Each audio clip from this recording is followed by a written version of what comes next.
நல்ல பையனா இருந்தேன். நான் நல்ல பையனா இருந்தேன். அப்போ நானு ஐ நல்ல பையன் குட் பாய். இருந்தேன்றதுக்கு என்ன பண்ணும்? வாஸ் வேற ரெண்டுத்துல தான் போடணும்.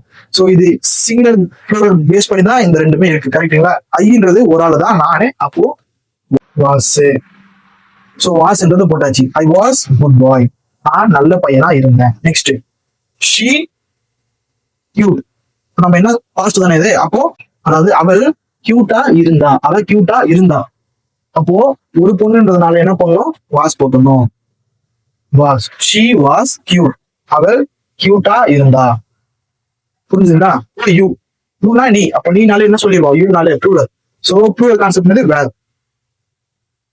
ஒன்றுக்கு மேற்பட்டதுன்றதுனால யூ, அதனால வேர் போட்டணும். சோ வேர்ன்றதுனால so my lover. So you were, அதாவது யூ வேர் மை லவ்வர். நீ என்னுடைய காதலியா இருந்த. புரிஞ்சுதுங்களா? இருந்தன்றதுதான் இது. இப்ப டாக் வெல். டாக் நல்லா இருந்துச்சு. அப்ப இருந்துச்சு இங்க வேர் வரணுமா வாஸ் வரணுமா? எத்தனை டாக் இருக்கு? ஒரு டாக் இருக்கு. அப்ப எங்க கண்ண முடின்னு வாஸ் வரணும். மீனிங் என்ன? டாக் நல்லா இருந்துச்சு. அவ்வளவுதான் கதை. சரிங்களா? இன்னும் சொல்றேன், பாஸ்ட் அது எப்போ உங்க வாயில இருந்து ஒரு விஷயம் இருந்துச்சுன்றது வருதோ அப்ப வாஸ் வேறன்றதை நீங்க ஆட் பண்ணும். வாஸ் எது கூட எந்த ஒரே ஒரு விஷயத்த பத்தி பேசுறோமோ அதுக்கெல்லாம் ஷீ, ஐ, டாக். ஸோ இதெல்லாம் ஒரு கான்செப்ட்னால நம்ம வாஸ் போட்டிருக்கோம்.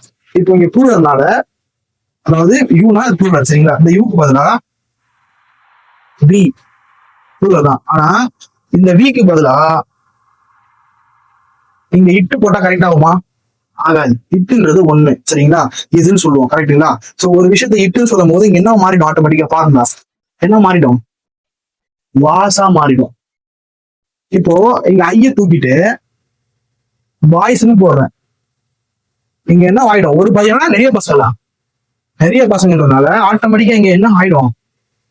வேறன்றது ஆயிடும். சோ சப்ஜெக்ட வச்சுதான் யாரை பத்தி எத்தனை பேரை பத்தி பேசுறேன்னு வச்சுதான் இதை போடலாமான்னு சொல்லிட்டு முடியவே பண்ண முடியும். இதுதான் ரூல்.